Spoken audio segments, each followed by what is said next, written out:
ત્રણ ચોરોની વાર્તા. દુષ્ટતાનો અંત હંમેશા ખરાબ રીતે થાય છે.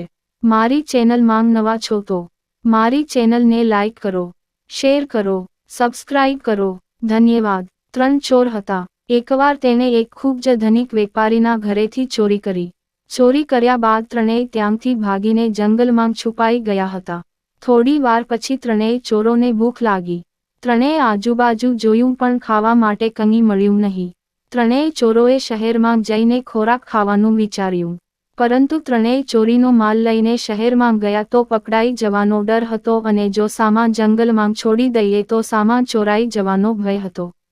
તેઓએ નક્કી કર્યું કે ત્રણમાંથી એક ચોર શહેરમાં જઈને ખોરાક લાવશે અને બાકીના બે ચોર ચોરીનો માલ લઈને રહેશે. ત્રણમાંથી એક ચોર શહેરમાં ગયો અને પેટ ભરીને ખાધું. ભોજન ખાધા પછી તે બંને ચોરો માટે ભોજન લેવા લાગ્યો. પછી તેના મનમાં વિચાર આવ્યો કે જો ભોજનમાં ઝેર ભેળવવામાં આવે તો ચોરાયેલી આખી સંપત્તિ તેની રહેશે અને તે આખી જિંદગી ગર્વથી જીવશે.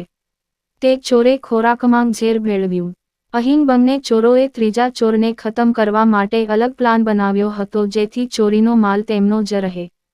ત્રીજો ચોર ખોરાક લઈને આવ્યો કે તરત જ જંગલમાં બેઠેલા બે ચોરોએ તેના પર હુમલો કર્યો અને ત્રીજા ચોરને મારી નાખ્યો. પછી બંને ચોર પેટ ભરીને ખાધા. બંને ચોર પણ ખોરાકમાં ઝેરના કારણે મૃત્યુ પામ્યા હતા. આ રીતે ત્રણેય ચોર મૃત્યુ પામ્યા અને ચોરીનો માલ તેમને કોઈ કામનો ન હતો. બોધ. દુષ્ટતા હંમેશા ખરાબ રીતે સમાપ્ત થાય છે.